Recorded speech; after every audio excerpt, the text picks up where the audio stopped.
ഇപ്പൊ നമ്മൾ അവർക്കതിൽ confidence ഉള്ളതുകൊണ്ടല്ലേ അവർക്കതിൽ confidence ഉള്ളത് കൊണ്ടാണ് ഇപ്പൊ വയറ് നിറച്ച് പാടുകളുമായി വലിഞ്ഞ് തൂങ്ങി ഇതാക്കുന്നവർക്ക് കാണിക്കാൻ പറ്റില്ല എന്ന് വിചാരിച്ചിട്ട് അത് കാണിക്കാൻ അത്രയും ഭംഗിയുള്ള ആ കുട്ടീനെ ഞാൻ കണ്ടത്. അതിന്റെ കുട്ടീനെ ആ കുട്ടീൻ്റെ എന്താ വയറിന് ബുദ്ധിമുട്ടുള്ളത് നല്ല രസമുണ്ട്, ഒരു പ്രശ്നമില്ല. അത് കാണിച്ചാലും കാണിച്ചില്ലെങ്കിൽ ഇപ്പം അവൾ മാത്രം കാണിക്കുന്നതിന് മാത്രമേ പ്രശ്നമുള്ളൂ, മറ്റുള്ളവരെല്ലാം കാണിക്കുന്നില്ല. ഇന്നിപ്പോൾ ഇൻസ്റ്റ ഓപ്പൺ ചെയ്ത് നോക്കിക്കഴിഞ്ഞാൽ ആരാതില്ലാത്ത ബിക്കിനി വരെ ഇട്ടിട്ട് ഓരോരുത്തരും ഇതാക്കുന്നുണ്ട്. അത് കല്യാണം കഴിഞ്ഞ് ഒരു കുട്ടി ഉണ്ടായി അല്ലെങ്കിൽ ഭർത്താവ് മരിച്ചു എന്നുള്ളതാണോ അവൾ രേണു സുധി എന്ന് പറയുന്ന പെൺകുട്ടി? അത് അവളുടെ ഫേസിൻ്റെ ഇതാണോ? അപ്പം വിത്തൗട്ട് മേക്കപ്പിൽ ഓരോരുത്തരെയും കണ്ടാൽ മനസ്സിലാക്കാവുന്നതേ ഉള്ളൂ എത്രത്തോളം ഭംഗിയുണ്ടെന്ന് പലരും.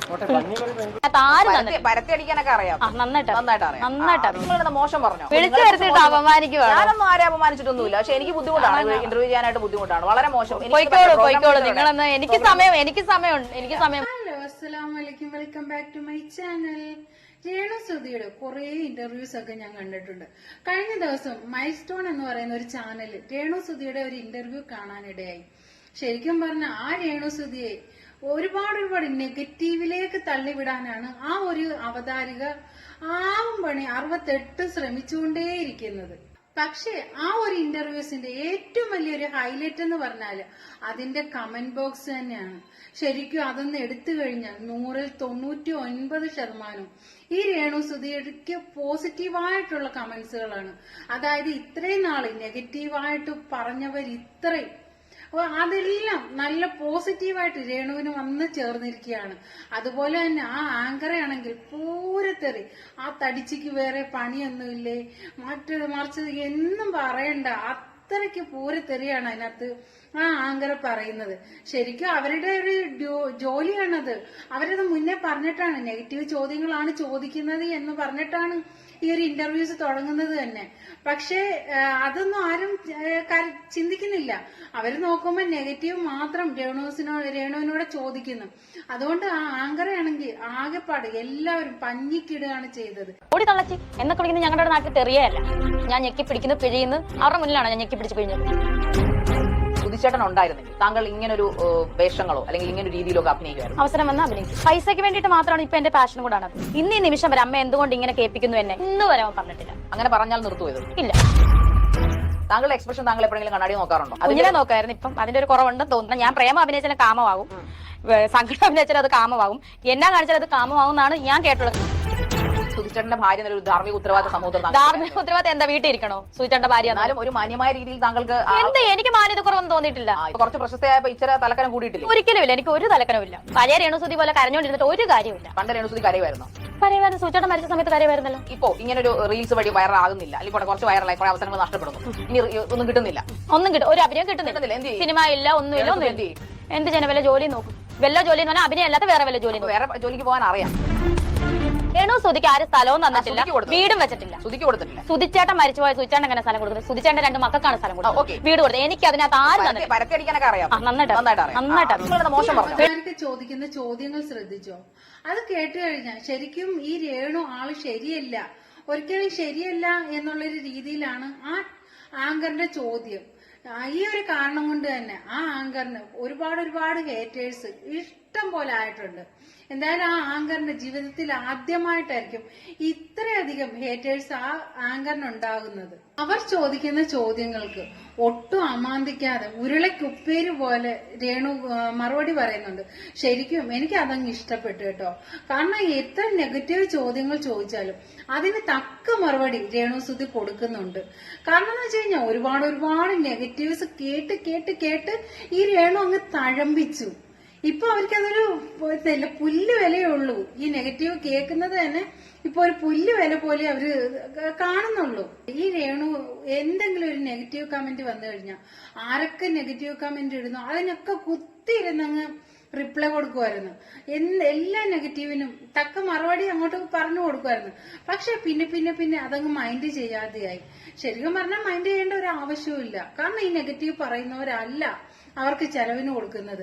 അവർ ഈ നെഗറ്റീവ് ആയാലും പോസിറ്റീവ് ആയാലും അവർ കഷ്ടപ്പെട്ടെങ്കിൽ മാത്രമേ അവർക്ക് അവരുടെ മക്കളെ വളർത്താനും അവർക്ക് വല്ല ഫുഡ് കഴിക്കാനായാലും അവർക്ക് ജീവിക്കാനും പറ്റുള്ളൂ. ഈ നെഗറ്റീവ് പറയുന്ന ആരും 10 പൈസ അവർക്ക് കൊണ്ട് കൊടുക്കുന്നില്ലല്ലോ.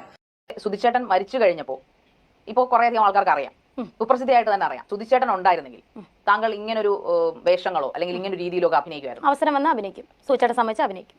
സുചേട്ടൻ സമ്മതിക്കുമെന്ന് തോന്നുന്നുണ്ടോ? തോന്നുന്നുണ്ട്. കാരണം എനിക്ക് അദ്ദേഹത്തെ അറിയാം, എന്നെ അദ്ദേഹത്തിന് അറിയാം. എന്തുകൊണ്ടാണ് ഇതിനു മുൻപ് അങ്ങനെ അഭിനയിക്കാതിരുന്നത്? വന്നിട്ടില്ല അവസരം. അപ്പൊ ഇപ്പൊ പുതിയ അവസരങ്ങൾ താങ്കൾ സൃഷ്ടിക്കുന്നതാണോ അതോ അല്ല, വരുന്നതാണ്. ഞാൻ അങ്ങോട്ട് കയറി സൃഷ്ടിച്ചു. കള്ളമല്ലേ? ഇല്ലില്ല, ഒരിക്കലും അല്ല, സത്യം. ഞാൻ അങ്ങോട്ട് കയറി ആരോടും ചോദിച്ചിട്ടില്ല എന്നെ അഭിനയിപ്പിക്കാവോ, എന്നെ ഫോട്ടോഷൂട്ട് ചെയ്യിപ്പിക്കാവോ, ഒന്നും ചോദിച്ചിട്ടില്ല. ഇങ്ങോട്ട് വരുന്നത് ചെയ്യും. അപ്പോ ഈ ഇനിയും ചെയ്യും, വരുന്നത് നല്ല ഇതാണെങ്കിൽ ഇനിയും ചെയ്യും. എനിക്ക് തോന്നുകയാണെങ്കിൽ ഞാൻ ചെയ്യും. ഇപ്പൊ കുപ്രസിദ്ധിയിൽ അഡിക്റ്റഡ് ആയിട്ട് അത് ചെയ്യണം, അങ്ങനെ പോകണമെന്നൊരു ഇതിലാണല്ലോ പറയുന്നത് തോന്നുന്നുണ്ടോ? അങ്ങനെ ഒരു നമുക്ക് തോന്നുന്നു അങ്ങനെ. അതായത് ഞാൻ ഇനിയും കുപ്രസിദ്ധി തയ്യാറാണ്. ശരിയാവാം. കാരണം എന്ത് ചെയ്താലും ഇങ്ങനെ തന്നെ കേൾക്കുന്നവർക്ക് അങ്ങനെ ചിലപ്പം ആ ഒരു മൈൻഡ് ആയിപ്പോയി എനിക്ക്. അതായത് ഒരു ഈ സൈക്കോസിനൊക്കെ നമ്മൾ തീർച്ചയായിട്ടും ഇഷ്ടമാണ് അഭിനയിക്കുന്നതും ഏത് ഡ്രസ്സ് ഇടണമെന്നും ഒക്കെ തീരുമാനിക്കുന്നത് അത് അവരാണ്. അത് മറ്റുള്ളവർ അതിനൊക്കെ കയറി അഭിപ്രായം പറയാൻ നിൽക്കേണ്ട ആവശ്യമൊന്നുമില്ല. പിന്നെ രേണുവിന്റെ അഭിനയത്തെ കുറിച്ചിട്ട് അത്ര പെർഫെക്റ്റ് ആണോ എന്ന് ചോദിച്ചാൽ അത്രയ്ക്കൊന്നും ആയിട്ടില്ല. എങ്കിലും തുടക്കമല്ലേ, എല്ലാവരും എല്ലാം അങ്ങ് പഠിച്ചു വെച്ചിട്ടൊന്നും അല്ലല്ലോ വരുന്നത്. എന്തായാലും ഇത്രയൊക്കെ ചെയ്യാമെങ്കിൽ അത് ഇനി നല്ല രീതിയിൽ തന്നെ ശരിയായി മുന്നോട്ട് പോകുമെന്ന് നമുക്ക് എല്ലാവർക്കും അറിയാം. കാരണം എല്ലാ നടന്മാരായാലും നടിമാരായാലും എല്ലാം ഓൾറെഡി എല്ലാം പെർഫെക്റ്റ് ആയിട്ടൊന്നും അല്ലല്ലോ അവര് ആക്ടിങ് തുടങ്ങുന്നത്. തുടക്കക്കാർക്ക് പല രീതിയിലുള്ള തെറ്റുകളും മിസ്റ്റേക്കുകളും ഒക്കെ സംഭവിക്കും. പക്ഷെ രേണു അതിനൊക്കെ ഒരു കോൺഫിഡൻസ് ഉണ്ട്, എല്ലാം ചെയ്യാൻ പറ്റും, അത് എത്ര നെഗറ്റീവ് പറഞ്ഞാലും ഞാൻ അത് ചെയ്യും എന്നൊക്കെയുള്ള ഒരു കോൺഫിഡൻസ് ഉണ്ടല്ലോ, അത് രേണുവിന് ആവോളം ഉണ്ട്. ചില ആളുകൾ രേണുവിനെ ബോഡി ഷേമിങ് ചെയ്യാറുണ്ട്. അവര് പറയുന്നത് എന്താ, നിന്റെ മുഖം എലിയെ പോലെ ഇരിക്കുന്നു, അല്ലെ പല്ലിയെ പോലെ ഇരിക്കുന്നു, ഓന്തിനെ പോലെ ഇരിക്കുന്നു, അല്ലെങ്കിൽ ദിനോസറിനെ പോലെ ഇരിക്കുന്നു എന്ന് വേണ്ടോ, അങ്ങനെ ഒരുപാട് ജീവികളുടെ പേര് പറഞ്ഞിട്ട് അങ്ങനെയൊക്കെ ഇരിക്കുന്നു എന്ന് പറഞ്ഞിട്ട് ബോഡി ഷേമിങ് ആണ് ചെയ്യുന്നത്. ഒരുപാട് കമന്റ്സ് ഞാൻ തന്നെ കണ്ടിട്ടുണ്ട്. ഒരു മനുഷ്യൻ ഇങ്ങനെയൊക്കെ പറയുമ്പോൾ ഇവർക്കൊക്കെ എന്താ കിട്ടുക? ഒരിക്കലും ആ പാവത്തിന് ബോഡി ഷേമിങ് ചെയ്യരുത്. കാരണം എന്ന് വെച്ച് കഴിഞ്ഞാൽ എല്ലാ നടിമാരും അത്ര അങ്ങ് സുന്ദരിയായിട്ടൊന്നും അല്ല അവരൊക്കെയും വരുന്നത്. അവരൊക്കെ മുഖത്ത് ഓരോരോ സർജറികളും കാര്യങ്ങളും ഒക്കെ നടത്തിയിട്ടാണ് അവര് സുന്ദരിമാരായിട്ട് ആ സിനിമാ ഫീൽഡിലൊക്കെ പിടിച്ചു നിൽക്കുന്നത്. അതൊന്നും ചെയ്യാനുള്ള ഒരു ക്യാഷോ അതിനുള്ള സാമ്പത്തികമോ ഒന്നും ഈ രേണുവിനില്ല. അതൊക്കെ കിട്ടുമ്പോൾ ചിലപ്പോൾ അവരും ചെയ്യുമായിരിക്കാം. അല്ലാതെ ഈ പാവത്തിന് നിങ്ങൾ ഇപ്പോഴേ ബോഡി ഷേമിങ് ചെയ്യരുത്. കാരണം എല്ലാവർക്കും തടിയും അല്ലെങ്കിൽ മറ്റേത് മറിച്ച് അങ്ങനൊന്നും ഉണ്ടാവണമെന്നില്ല. രേണു സുധിയെ കുറ്റം പറയുന്നവർ അവരുടെ ആക്ടിങ്ങിൽ ശ്രദ്ധിക്കുക. അവരുടെ ആക്ടിങ്ങിനകത്ത് എന്തെങ്കിലും മിസ്റ്റേക്കുകളൊക്കെ ഉണ്ടെങ്കിൽ അതിനുള്ള അഭിപ്രായം പറയുക. അല്ലാതെ അവരുടെ മുഖം അങ്ങനെ ഇരിക്കുന്നു, അവരുടെ ശരീരം അങ്ങനെ ഇരിക്കുന്നു, അങ്ങനെ ബോഡി ഷേമിങ് നടത്താതിരിക്കുക. അങ്ങനെയൊക്കെ പറയുമ്പോൾ എന്ത് മനസ്സുഖമാണ് ഈ പറയുന്നവർക്ക് ഉണ്ടാവുക? അവരുടെ വീട്ടിലുള്ളവർക്ക് എല്ലാം പെർഫെക്റ്റ് ആണോ? അല്ല. അപ്പൊ ഓരോ മനുഷ്യനിക്കും കുറ്റങ്ങളും കുറവുകളും ഒക്കെ ഉണ്ടാവും. എല്ലാവരെയും സൃഷ്ടിക്കുന്നത് ഒരേപോലെ അല്ല. അത് തടി ഉള്ളവരുണ്ടാവും, തടി ഇല്ലാത്തവരുണ്ടാവും, മെലിഞ്ഞിരിക്കുന്നവരൊക്കെ ഉണ്ടാവും. പക്ഷെ എല്ലാവർക്കും ഈ ഭൂമി ജീവിക്കണ്ടേ? അതിന് അവരെങ്ങനെയെങ്കിലും ജീവിച്ചു പൊക്കോട്ടെ, അവരുടെ മക്കളെ വളർത്തണ്ടേ?